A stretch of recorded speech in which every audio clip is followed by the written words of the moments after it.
SASDOவின் பிரதான செய்திகள். தலைப்புச் செய்திகள். கேபியிடமிருந்த கப்பல் மற்றும் மாயமான விடுதலை புலிகளின் பணம் கோட்டபாய அறிந்த ரகசியங்கள் வெளிவந்தது. புதிய வாகனங்களுக்கான QR பதிவு மீண்டும் ஆரம்பம். சற்று முன்னர் வெளியான திடீர் அறிவிப்பு. எரிபொருள் நெருக்கடி, அரசு ஊழியர்கள் வீட்டிலிருந்து பணியாற்றுவது குறித்து ஜனாதிபதியின் பணிப்புரை. இறுதியான தமிழகத்தின் தேர்தல் திகதி, வெளியான திடீர் அறிவிப்பு தொடர்பன விரிவான செய்திகள். தமிழீழ விடுதலை புலிகளின் முன்னாள் தலைவர் என்று அறியப்பட்ட KP என்ற குமரன் பத்மநாதனை சுரேசாலா தான் கைது செய்தார் என இப்போது வாச்சடைவால் பேசுபவர்களுக்கு பீல்ட் மாஸ்டர் சரத் பொன்சேகா சாட்டையடி ஒன்றை கொடுத்துள்ளார். எந்த ஊடகத்திலும் வெளிவராததும் அவர் வெளியிடாத ரகசியமும் இதுவாகும். இணையதளம் ஒன்றுக்கு வழங்கிய பிரத்யோக செய்தியிலேயே அவர் இதனை தெரிவித்துள்ளார். அவர் மேலும் குறிப்பிட்டுள்ளதாவது, நான் முப்படைகளின் பிரதானியலாக இருக்கும்போது ஒரு நாள் இரவு கோட்டபாய தொலைபேசியிலும் சரத் KPயை கொண்டு வந்திருக்கின்றார் என்று உங்களுக்கு தெரியுமா என்று கேட்டார்.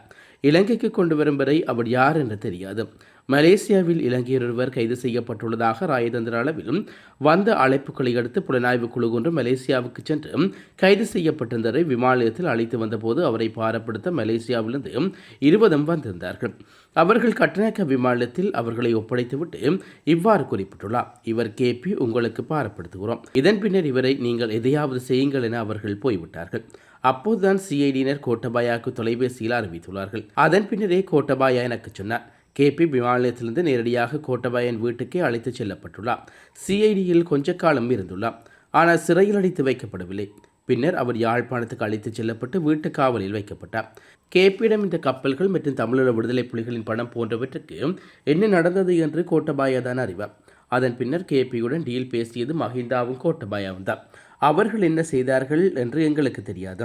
KPக்கு எவ்வித சட்ட நடவடிக்கையும் எடுக்கவில்லை என்றும் குறிப்பிட்டுள்ளார். தேசிய எரிபொருள் அனுமதி பத்திர முறையினூடாக எரிபொருள் ஒதுக்கீடுகளை பெற்றுக்கொள்வதற்கான QR குறியீடு நடைமுறை தற்போது முழுமையாக மீளமைக்கப்பட்டுள்ளது. இயல்பு நிலைக்கு திரும்பியுள்ளதாக டிஜிட்டல் பொருளாதார அமைச்சு தெரிவித்துள்ளது. இந்த திட்டம் தற்போது தடையின்றி இயங்கி வருவதாகவும் பொதுமக்கள் அறிவிக்கப்பட்டுள்ளார்கள்.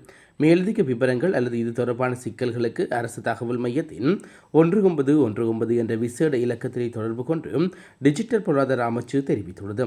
தேசிய எரிபொருள் அனுமதி பத்திரம் QR முறையின் கீழ் புதிய வாகனங்கள், உரிமையாளர்கள், மாற்றம் செய்யப்பட்ட வாகனங்கள் மற்றும் இதுவரை பதிவு செய்யப்படாத வாகனங்களுக்கான பதிவுகளை மேற்கொள்ளும் வசதி தற்போது மீள ஆரம்பிக்கப்பட்டுள்ளது. அதற்கமைய fuelfast.gov.lk என்ற இணையதளத்துக்கு சென்று வெஹிக்கிள் ரெஜிஸ்ட்ரேஷன் பதிவுகளூடாக தேவையான தகவல்களை உள்ளீடு செய்து புதிய பதிவுகளை மேற்கொள்ள முடியும் எனவும் அறிவிக்கப்பட்டுள்ளது.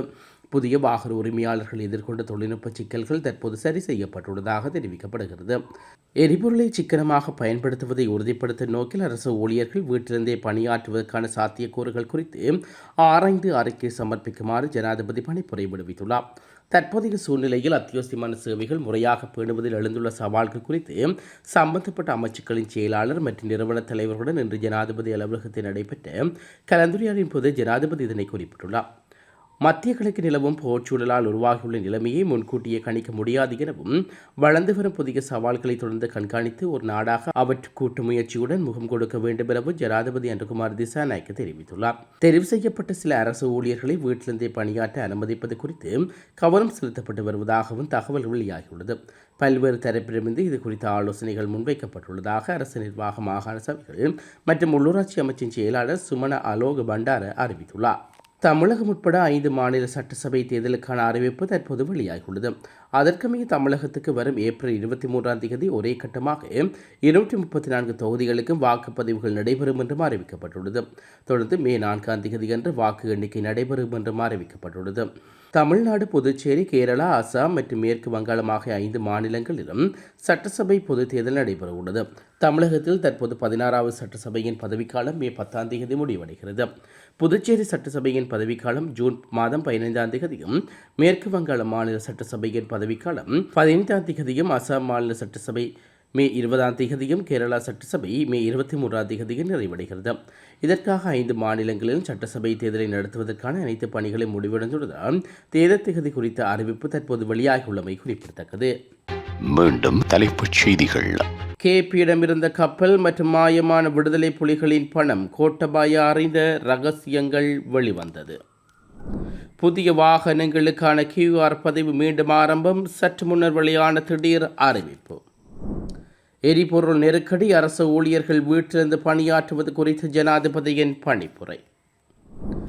இறுதியான தமிழகத்தின் தேர்தல் திகதி வெளியான திடீர் அறிவிப்பு.